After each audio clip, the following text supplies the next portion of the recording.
दोस्तों, मूवी की शुरुआत में हमें एक लड़की को दिखाया जाता है जिसका नाम माया होता है। वह अपने रोज के खर्चे को उठाने के लिए एक टोलिक बूथ में काम करती है।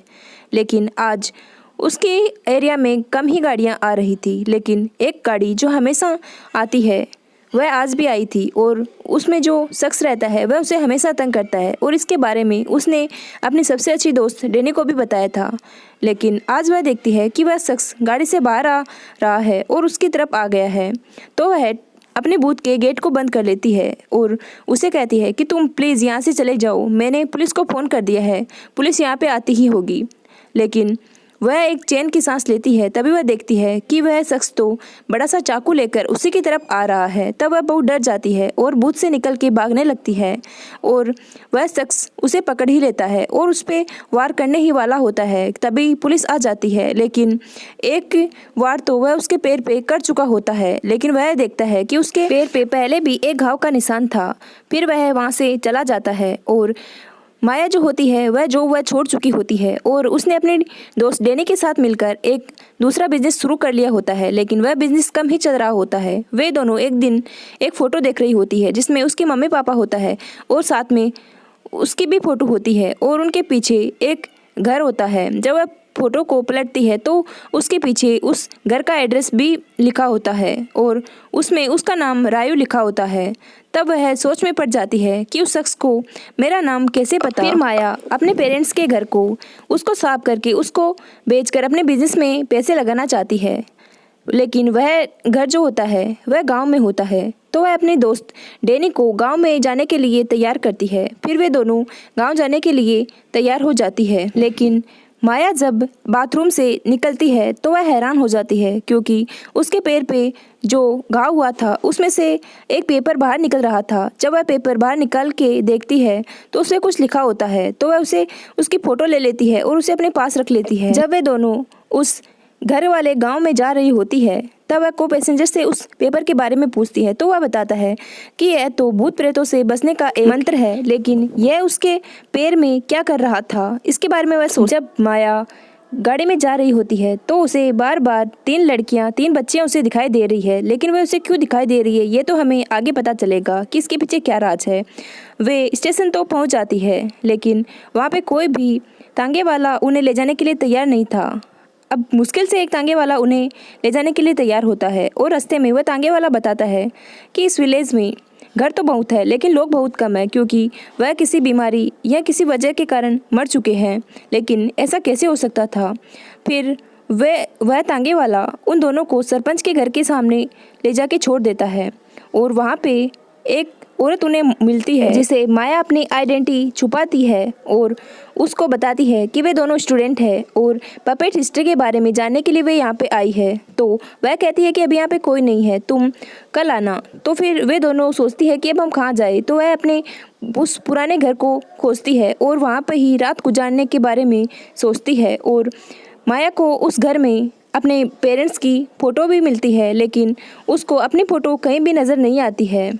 तभी उसको बाहर से किसी की आवाज़ आती है, तो वह देखती है तो उन्हें पता चलता है कि किसी की मौत हुई है। और जब वे भी उनके पीछे पीछे चलती है तो वहाँ पे उन्हें अपने मम्मी पापा की गिरफ्त भी मिलती है। फिर आगे बढ़ने पर उन्हें पता चलता है कि ये कब्रिस्तान भी उनका ही बनाया हुआ है, लेकिन उन दोनों के नाम को छुपा दिया गया था। शायद गाँव वाले उन्हें पसंद नहीं करते थे। फिर वे वहाँ से चली जाती है और अगली रात उन्हें माया को फिर से आवाज़ सुनाई देती है, लेकिन वह आवाज़ उसके पास वाले घर से आ रही थी जहाँ पे एक औरत को बच्चा होने वाला था। और जब बच्चा पैदा होता है तो सरपंच उसे लेके चला जाता है। अब जब अगली सुबह होती है तो माया देखती है कि फिर से आज किसी को दफनाने के लिए ले जा रहे हैं। जब वे दोनों उनके पीछे जाती है तो वे देखते हैं कि सरपंच जो है वह उसी बच्चे के फ्यूनरल को दफना रहा होता है, लेकिन वह बच्चा तो जिंदा था। जिंदा बच्चे को सरपंच लेके गया था, शायद इसके पीछे सरपंच का ही काम होता है। और सरपंच उन दोनों को देख लेता है और वह उनसे पूछता है, तो वह बताती है कि वह स्टूडेंट है और पपेट हिस्ट्री के बारे में पता करने के लिए आई है, लेकिन सरपंच उनकी बात पे यकीन नहीं करता है। तब वह उन्हें पूछता है कि तुम्हारी एज क्या है, तो माया झूठ बोलती है और माया अपनी एज 20 बताती है। वह सरपंच उन दोनों को अगले दिन अपने घर इनवाइट करता है। फिर वे दोनों अपने घर चली जाती है और वह सरपंच भी वहाँ से चला जाता है। माया डेनी को घर भेज देती है और खुद जो है वो खाने का सामान लेने के लिए एक दुकान पर चली जाती है। उस दुकान पर उसे एक राठी नाम की लड़की मिलती है जो उसे बहुत ही मासूम सी लगती है। वह उसे अपने घर के बारे में पूछती है लेकिन उसे कुछ नहीं पता, शायद वह नई थी। लेकिन उसके पीछे बैठी नानी उसे बताती है कि वह घर शैतान का घर है और उसे घर में किसी को भी नहीं जाना चाहिए। ये बात सुनकर माया अपसेट हो जाती है क्योंकि उसने उनके पेरेंट्स को शैतान कहा था, लेकिन आखिर ये लोग उनके पेरेंट्स को शैतान क्यों कह रहे थे। अब उधर जो डैनी के घर जो है वो दो आदमी आते हैं और उससे कहते हैं कि तुम यहाँ नहीं रह सकती, ये प्राइवेट प्रॉपर्टी है, ये रायू नाम की लड़की की प्रॉपर्टी है। तभी डैनी सोचती है कि ये इस घर के डॉक्यूमेंट लेने का अच्छा मौका है, इससे उसके दोस्त की मदद भी हो जाएगी। और वह कहती है कि मैं ही रायू हूँ। तो फिर वह कहते हैं कि अच्छा तुम ही रायू हो तो तुम्हें सरपंच से डॉक्यूमेंट ले लेने चाहिए। और वह उनके साथ चलने लगती है लेकिन वे जंगल के रास्ते से उसे ले जा रहे होते हैं। तब डैनी समझ जाती है और वह वहाँ से भागने लगती है लेकिन वे उसे पकड़ लेते हैं और उसे एक सर पर वार करते हैं और वह बेहोश हो जाती है। जब उसकी आंखें खुलती है तो वह खुद को एक पुराने घर में एक पेड़ के उल्टा लटका हुआ पाती है। वहाँ पे सरपंच भी आता है और वहाँ पे कुछ नुकीले औजार भी रखे हुए होते हैं। डैनी को ऐसा लगता है जैसे आज वे उसकी बलि देने वाले हैं। लेकिन तभी सरपंच की माँ भी वहाँ पे आ जाती है। वह सोचती है कि शायद वह उसे बचा लेगी, लेकिन वह तो खुद ही उसका गला काट देती है और उसके शरीर से उसके स्किन को अलग करके उसको बाहर ले जाके टांग देती है। अब इधर माया जब घर पहुँचती है तो उसे वहाँ पे डैनी दिखाई नहीं देती है। तो फिर वह आसपास पूछती है तो उसे पता नहीं चलता है और वह सरपंच को भी जाके पूछती है, लेकिन सरपंच झूठ बोल जाता है कि उसे कुछ नहीं मालूम। और फिर वह वापस अपने घर चली जाती है और बहुत ज़्यादा रोती है क्योंकि उसी ने अपने दोस्त को यहाँ पे लाया था और आज वह नहीं है। फिर वह रात को वापस सरपंच के घर जाती है लेकिन वहाँ देखती है कि वहाँ पे कुछ फंक्शन चल रहा होता है।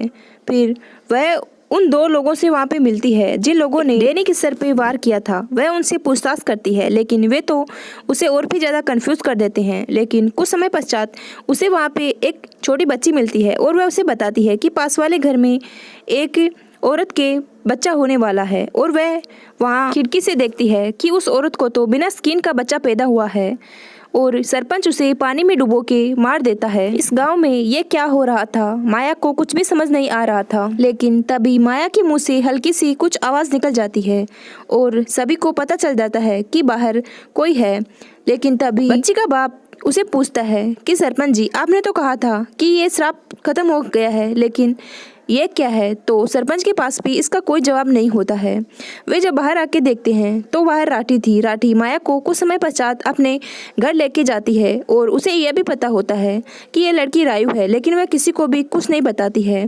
फिर माया के पूछने पर वह उसे अतीत के बारे में बताती है। वह बताती है कि माया के दादाजी जो कि इस गाँव के लीडर थे, जो कि बहुत ही नेक दिल थे और उसका लोग सम्मान भी बहुत ज़्यादा करते थे। लेकिन उनके मरने के बाद उनका बेटा देवांशु गांव का लीडर बन गया। लेकिन वह बहुत ही शार्प माइंडेड आदमी था और वह ब्लैक मैजिक भी जानता था। कुछ समय पश्चात उसने एक शांति नाम की लड़की से शादी कर ली। वे अपनी ज़िंदगी में बहुत खुश थे लेकिन उन्हें कोई बच्चा नहीं हो रहा था, तो फिर वे बहुत ज़्यादा परेशान थे। लेकिन 5 साल बाद शांति जो है वो प्रेग्नेंट हो जाती है और उन्हें बच्चा भी हो जाता है।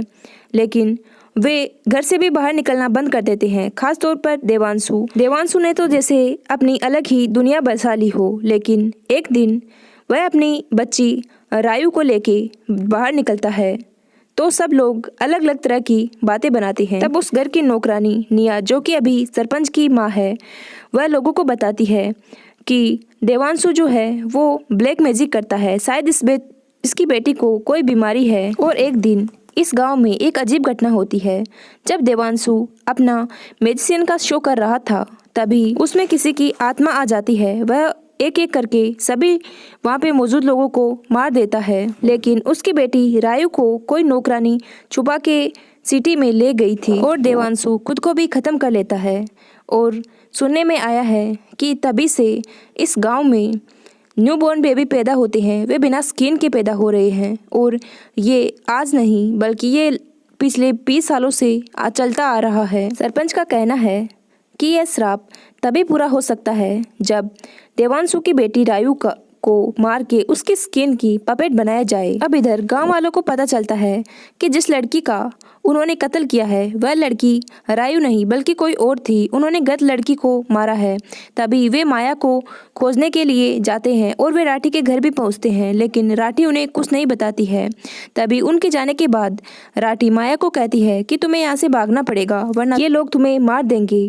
राठी माया को बचाना चाहती थी क्योंकि उसकी नानी ने उसे बताया था कि ये श्राप कभी ख़त्म नहीं होने वाला। ये श्राप को किसी दूसरे श्राप में बदला जा सकता है, लेकिन ये कभी श्राप खत्म नहीं होगा। अब हमें ये भी पता चलता है कि जो शख्स माया को मारना चाहता था वह कोई और नहीं बल्कि राठी का पति था, क्योंकि वह नहीं चाहता था कि और बच्चों की तरह उसका बच्चा भी बिना स्किन के पैदा हो। लेकिन इस बात पर राठी बिल्कुल भी यकीन नहीं करती थी और वह माया को लेके जब भागने लगती है तब गांव वाले उन्हें देख लेते हैं। माया वहीं पे गिर जाती है और बेहोश हो जाती है। अब आगे हमें अतीत का एक रहस्य और पता चलता है कि शांति की शादी तो देवांशु से हुई थी, लेकिन वह प्यार सरपंच से करती थी और वह प्रेग्नेंट हो जाती है। लेकिन सरपंच की मां निया उसे बिल्कुल भी पसंद नहीं करती थी, इसीलिए वह उसके बच्चे को मारना चाहती थी। उसका बच्चा मरता तो नहीं है, लेकिन वह बिना स्किन के पैदा होता है।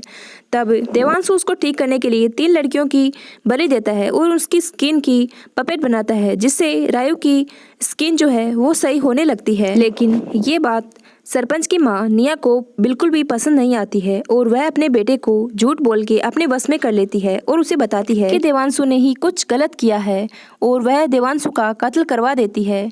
सुना है कि तभी से उन तीनों लड़कियों की आत्मा इस गांव में भटक रही है और वे तीनों बच्चियां भी माया को तभी से दिखाई दे रही है जब से उसने अपने पैर से वह पेपर निकाला है।